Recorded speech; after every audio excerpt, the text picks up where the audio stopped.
Welcome to the Marriage Puzzle Podcast. I'm Julie. And I'm Thomas. And we just celebrated 15 years of marriage last weekend. So I want to say happy anniversary, babe. Happy anniversary to you as well. Thank you. And we're so happy you're joining us because when we planned Marriage Puzzle this past summer, we knew we wanted to offer 15 lessons that we learned after 15 years of marriage. So you're in for a treat starting today, but we also wanted to wait and make sure we could honestly say that we had 15 years of wedding bliss, right? Yeah. Under our belt. Yeah. I mean, something like that. We didn't want to falsify our wedding documents to start the podcast with this. And so we decided to just wait a few months, do a few other things with our content to get to this point. But it's a fun way to kind of celebrate our anniversary as well. So if you're just now starting to listen to the podcast, thanks so much for joining us. Make sure you go ahead and hit subscribe so that you can stay up to date on all 15 of these lessons as we go. And we really encourage you to go back and listen to episodes 1 and 2 of the podcast so you can learn a little bit about the name Marriage Puzzle and how and about our story and how we got started.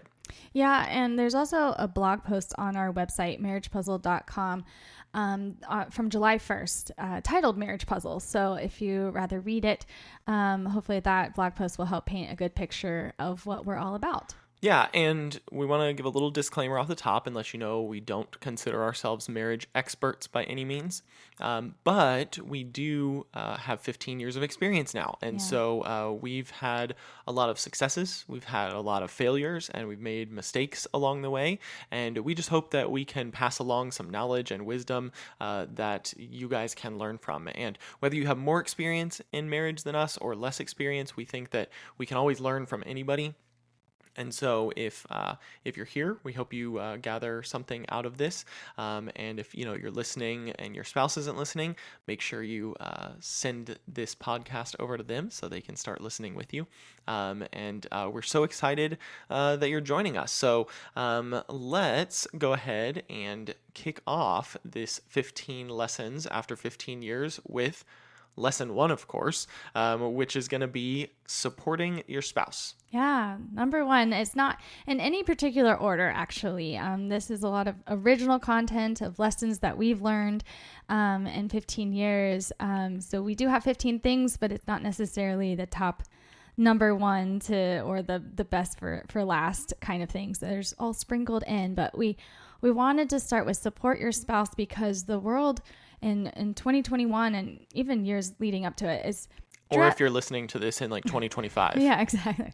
Right now in September of 2021, the world is very different than the original stereotype of, where the females would maybe stay home all day with the kids and do all the housework. And then the males were the only ones that left the home to go work on the farm or, It's not black and white TV. It's not Leave It to Beaver anymore. Or go to the office all day, and now we see so many different variations of marriages with a wife and a husband and in the work context. So there could be stay-at-home dads now with a full-time working mom. And I love that actually the movie Boss Baby 2 that just came out actually has that and shows, and I love, the take on that's a job for a dad. I love what he said. It's a job, period. That, it's you're a job stay at for a home mom too, but. Right, but he said like something like you stay at home, which means you're never home because you're just always driving the kids. I thought that was funny.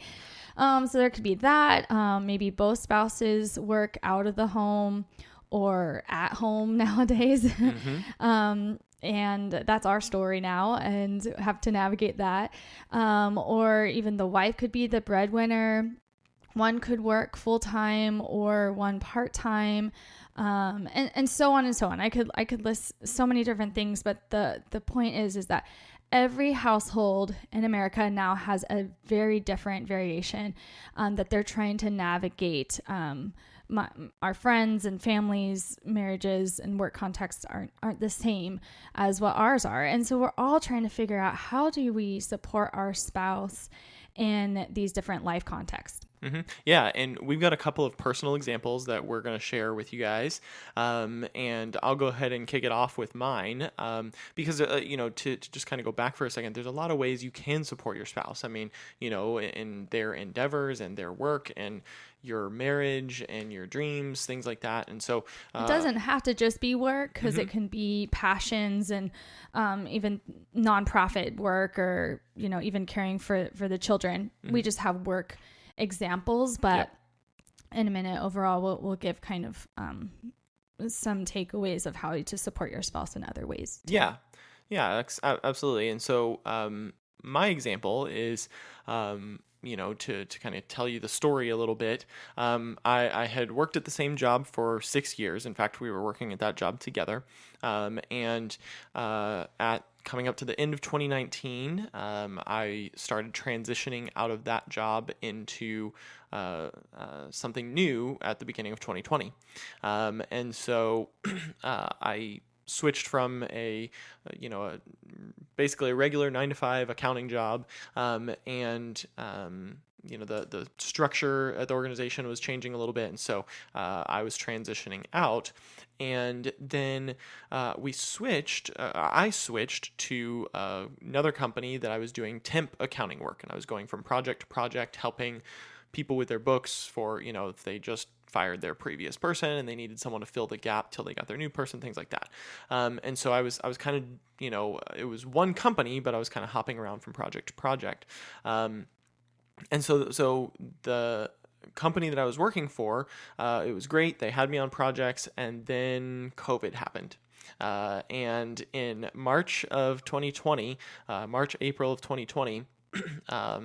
everything started shutting down. Everybody knows that. And the way that I was affected was the project that I was on realized, you know what, hey, they've already got a CFO, they're losing income, and they're just going to have the CFO do the job that they had brought me in to do, because they were going to keep him on staff. I was only a temporary employee anyway, so I got the boot, essentially.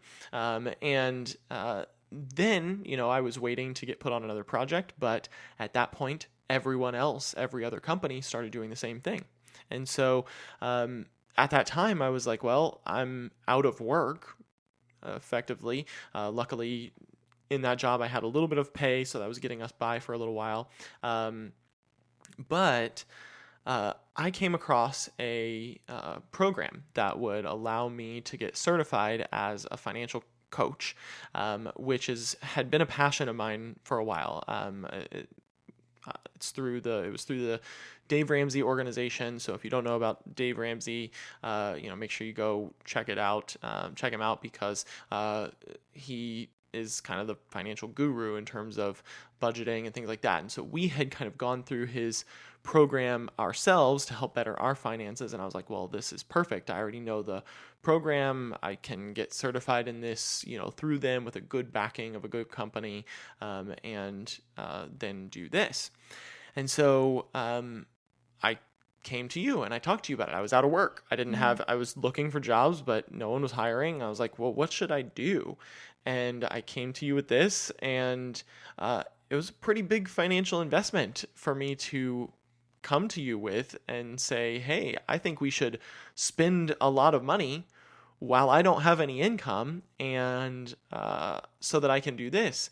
And you were like, yeah, absolutely, let's do it. That was the first thing you said. Yeah. And it was great. It was shocking to me that you said that, not from a standpoint of that I don't want to make it sound like you weren't supporting me before, but just from the standpoint of, I knew what I was asking. I knew that it was a big ask, and that we would have to make a big decision on that.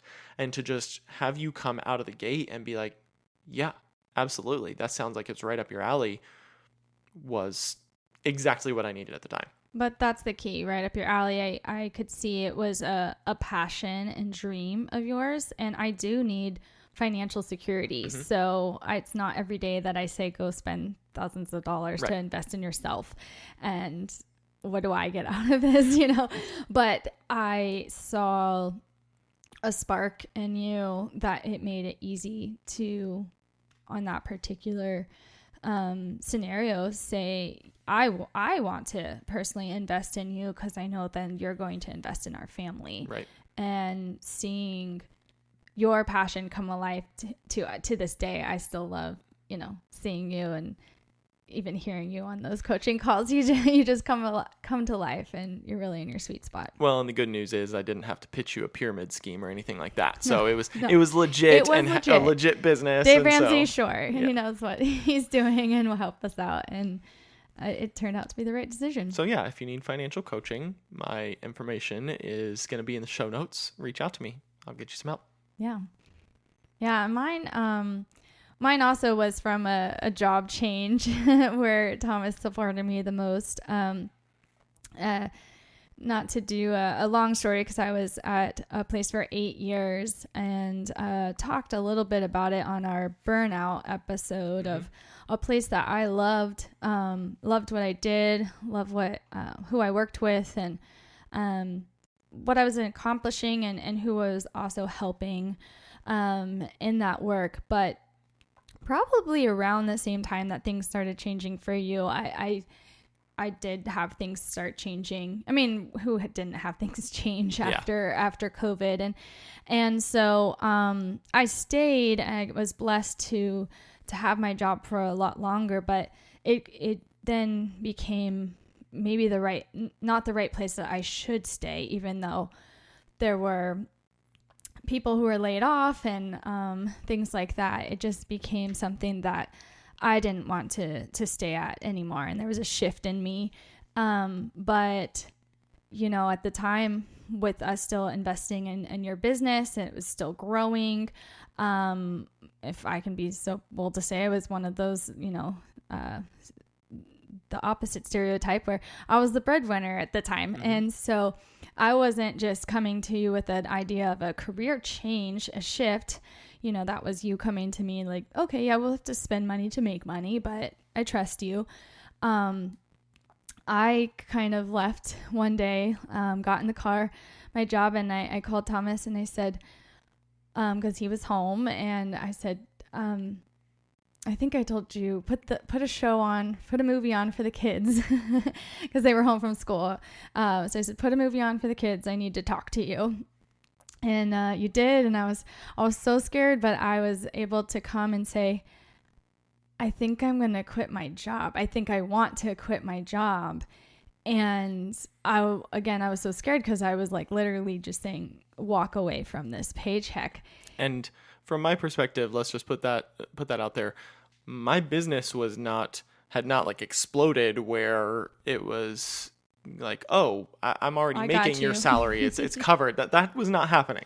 Yeah, no, this was a leap of faith, but I just felt so strongly that was the day that I needed to say something to you and start making a change, and to be greeted with okay. And I'm like, I know that's what that means for our family and the paycheck, and for you to look me in the eye and say like, you're not defined by a number on your paycheck. We need to find something that you want to do, that you're passionate about again, and everything. And there's a long story, like I said, leading up to that, and the long story after that, because then freeing us from that job also gave us the opportunity to move anywhere. And then that was fun to talk and say, well, if we could work anywhere and live anywhere, where do you want to go? And support each other. And that a cross-country move from Colorado to now Florida to be around our extended family. It's been great for our family, and then launch Marriage Puzzle. And here we are. But the point of this is support your spouse, and how we both met each other in those examples. It's so scary to come to the table with, but to be greeted with, okay, I support you 100% if that's your decision. How do we do this? Let's do it together. And not even so much that if that's your decision, but owning that decision with you and saying, I support you. Let's make this decision together. And be open as spouses that we're going to get into some positive and negative effects of supporting and not supporting your spouse here in a minute. But being open to the fact that, you were coming with a big scenario to talk to me about. And I think, I would believe, you had probably kind of made up your mind, but I still believe you would have been open to me saying, okay, let's calm down. Like if I would have greeted you with, okay, let's sleep on it for a day. Yeah, there's let's come back definitely and talk about this times tomorrow. Like you've talked me down off the cliff, Right. and that was the support I needed in those. Mm-hmm. These were just like the times I felt the most supported Right. of you when you said you're not defined by your paycheck was Yeah. so freeing. Yeah, I think it is absolutely the most important thing to be supportive of your spouse. You also have to make sure you have that discernment too. If you came home and said, let's just sell all of our stuff and live in a van, and we've got 3 kids, they'll be fine in the back of the van, like no big deal. I would have felt like you would have been thinking irrationally, but we formulated a plan. We owned the decision together. We worked through it. We made, supported each other through both of those scenarios. And so, yeah, I think that's great. Which launched us into new careers, which we both love and are thriving and passionate about. So it wasn't the end of the rope. Yeah. But it was the start of a new chapter. Supporting each other, really helped us set us up well in the next adventure. Yeah, totally. But you mentioned some positive and negative effects of supporting or not supporting your spouse. So what are your thoughts on that? What are some positive effects? Yeah, so some positive effects of supporting your spouse is, one, it's going to help them achieve their goals. That's a perfect example of you supporting me in my story. I came to you with this, you were supportive of me, and I achieved my goal. I became a financial coach. I started getting paying clients, and, here we are. Now I've got a business. Also, it's going to help them to keep their morale up when things are hard. I'm speaking for you. We didn't talk about this offline, but I would say that is probably how your story felt. Like you came to me when your morale was pretty low, and me supporting you probably helped you to keep that morale up to finish well at your job. You didn't just quit the next day and never go back. It was a long offboarding, so it took a lot of courage and continued support from you. Right. And so, I'm speaking for you in that regard, but you can correct me if I'm wrong, but I think that helped me supporting you helped keep your morale up throughout that long offboarding process. And then it opens that door to dreaming together, which happened with both of our stories. We both came with crazy ideas and concepts that if they weren't, if they didn't come at the time they came, we would have been like, no, that's not a smart idea right now. If we would have just looked at it on paper and said, oh, I'm going to go spend a few $1,000s to become this coach when I don't even have an income, that seemed crazy. On paper, that's a crazy idea, but when you put the emotions into it and the support of a spouse, that changes. Those intangibles change the game. And so it opens the door to dreaming together, getting on the same page, and moving your family forward together. That's great. So just a few positive effects of supporting your spouse. But we've got some negative ones for you as well. Not negative of supporting, negative effects of not supporting your spouse. If you do not support your spouse, that would probably make them discouraged that they can't achieve their goals, right? It's going to be the opposite of the positive effects. And it could cause separation in relationship over time. We're not saying that if you don't support your spouse, it's, automatically going to lead to divorce or them leaving you, but it could drive a wedge definitely between you guys, and it could actually cause your spouse to look for that support somewhere else. Yep. And that's where, like, if you don't, I'm looking at Thomas in the eyes right now. Like, if you don't support my, it's fun to dream together, but if I say these crazy things when I'm just dreaming, right? And you just always are negative of how it's not going to work, then I'm going to stop dreaming with you and I'm going to go talk to someone. Maybe I am working with them or a friend. And, if it's someone of the opposite sex who's really encouraging me and supporting me, like, I'm going to just start gravitating toward that support elsewhere. And that's not a healthy marriage then back home. Right. Yeah, you're absolutely right. And when you find that support and that safety net and that place that you feel like you're getting what you need emotionally, that's gonna, like you said, you're gonna gravitate towards that. And as you gravitate towards the wrong place, that's going to put more and more space between you and the right place. That's that separation we're talking about. We're not necessarily talking about legal separation or divorce, but it's going to start a separation in the relationship, an emotional separation in the relationship, for not supporting one another as spouses. And by doing that, it's going to lead to worse and worse situations down the road.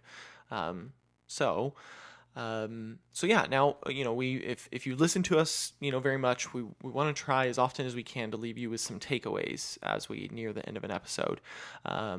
And that's what we're going to lead into right now. You won't always get that. Sometimes it's kind of straightforward, just informational. But as often as we can, we want to leave you with some practical things that you can do right away to start helping from the topic that we're talking about. You want to kick us off with the first one? Sure. So I think ways you can support your spouse on a daily basis is just encourage them. Mm-hmm. Encourage your spouse. So, when their morale is low, or even when they had a hard day at work or with the kids all day, find ways to encourage them. So, be a cheerleader. When we said when you're dreaming together, be their cheerleader and encourage them. Yeah. And, I want to talk about that one for just a second. When I was telling my story about becoming a financial coach, or about the idea of becoming a financial coach and bringing that idea to you, I had kind of done all the research on the front end myself, and that's how these kind of big things go a lot of times, right? You do the research before you go to your spouse, you have the conversation in your head a few times, and you start thinking, give yourself all the put downs. It's not a good idea. It's not the right time. We don't have the money. It's not going to work. And so, I came up with this analogy. I was pulling myself down. I was just constantly pulling myself down with all of those excuses, like, oh, it's not going to work. Preparing myself for the worst of you kind of rejecting the idea or whatever. And just saying it's not going to work. It's not the right time. We don't have the money. And then when you said, yeah, you should absolutely go for it, when you supported me and kind of put all those ideas aside, it was kind of like I had been pulling a slingshot and you just pried my hands off of the slingshot and it shot us into dreaming mode.